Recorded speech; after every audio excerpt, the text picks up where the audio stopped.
But first, everything you thought you knew about the BP oil disaster is wrong. All the damage to the Gulf Coast you think you're seeing on your TV screen, you're not actually seeing that. You're not seeing it because it's not possible.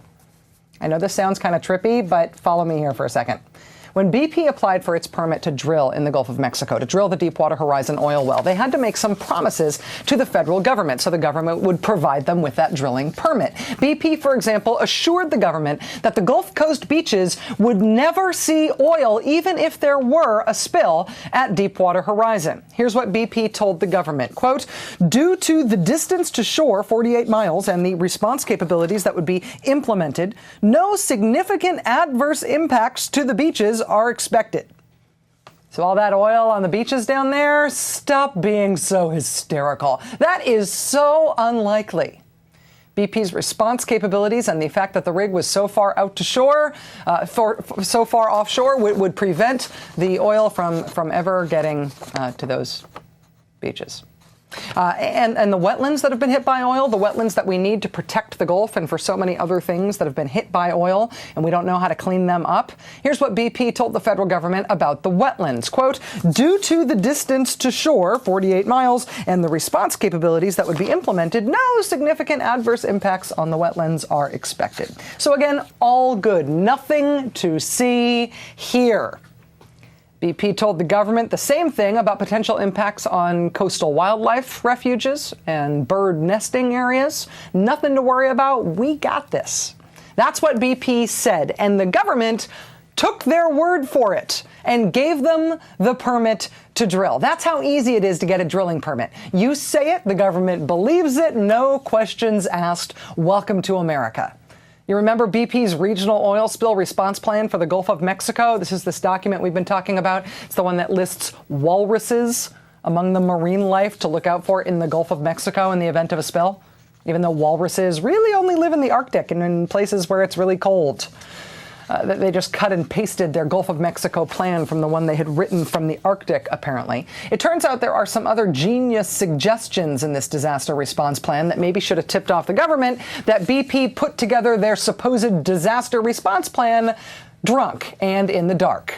Toward the end of that document, BP provides a list of people to get in contact with in the event of a spill at the Deepwater Horizon rig. Among them is Dr. Peter Lutz from the University of Miami School of Marine Sciences. As the Associated Press pointed out today, Dr. Peter Lutz died in 2005, 4 years before this disaster response plan was submitted and rubber stamped. The AP also points out today that the names and phone numbers of several Texas A&M University marine life specialists are wrong. So are the numbers for marine mammal stranding network offices in Louisiana and Florida, offices which are no longer in service. We have learned a lot about BP in the nearly 2 months since their well exploded in the Gulf of Mexico. But perhaps the most significant revelation is the fact that they did not take seriously safety or the possibility of having to mount a cleanup effort ever.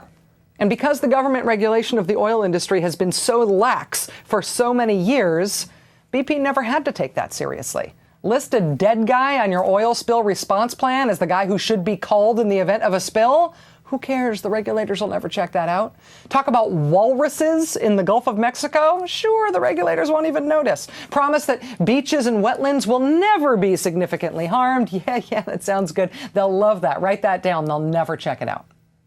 BP could have told the federal government anything, and they still would have been approved to drill that well. That's how seriously they took this drilling application process. That's how seriously they took the possibility of a spill. This is not about the overall safety of drilling. This is not about caps and blowout preventers and all that. This is very specifically about what happens if there's a spill. If there's a spill, how, BP, are you planning to clean it up? And it turns out BP had no idea how to clean it up, nor did they care. I know this isn't necessarily the main focus of how the BP oil disaster is being covered right now. Everybody's still quite intently focused on physically capping that well that continues to gush at the bottom of the ocean. But in Congress today, things finally took a turn toward this side of this disaster. The oil industry's complete lack of interest or investment in how to clean stuff up when it goes wrong. The fact that the technology for cleanup of oil spills was mostly developed before we ever even required seatbelts in cars in this country, and it hasn't been improved since because nobody's made them improve it. Finally, that got put in the spotlight today in Congress.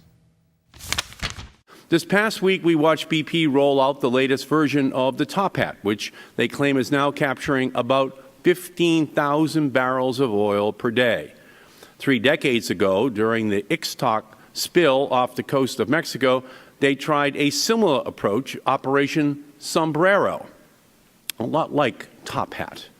If we stay on the current trajectory, if a similar spill occurs in 20 years by a French company in the Gulf of Mexico, the oil industry's response is likely to be talking about launching Operation Chapeau. That is unacceptable. For the oil companies, drilling ultra-safe is not as high a priority as drilling ultra-deep. The confession of BP's CEO, Tony Hayward, that the company did not have the tools in its toolkit to handle a blowout was old news the moment it left his mouth. After 6 weeks of failed containment domes, junk shots, and top kills, we all know the truth. There was no response plan because BP did not invest the time.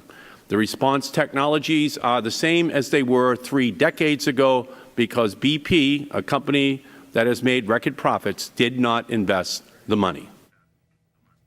That was Democratic Congressman Ed Markey of Massachusetts during a House Energy and Environment Subcommittee briefing today, calling out BP and calling out the oil industry in general for having no idea what to do in the event of a spill, having no response plan for a worst-case scenario, for spending all of their money on technology to drill deeper rather than technology to prevent a spill or, God forbid, to clean it up afterwards.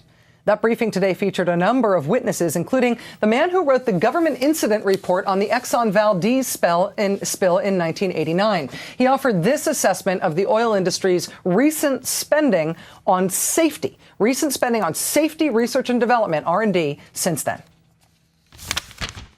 The Exxon Valdez spill happened in 1989, and a big infusion of cash went into R&D afterwards, but it didn't last. Zero was the amount allocated to R&D in many years.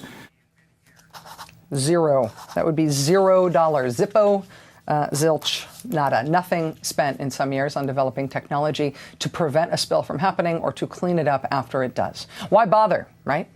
Why bother spending money on something as useless as that when you can get a government permit to drill without it?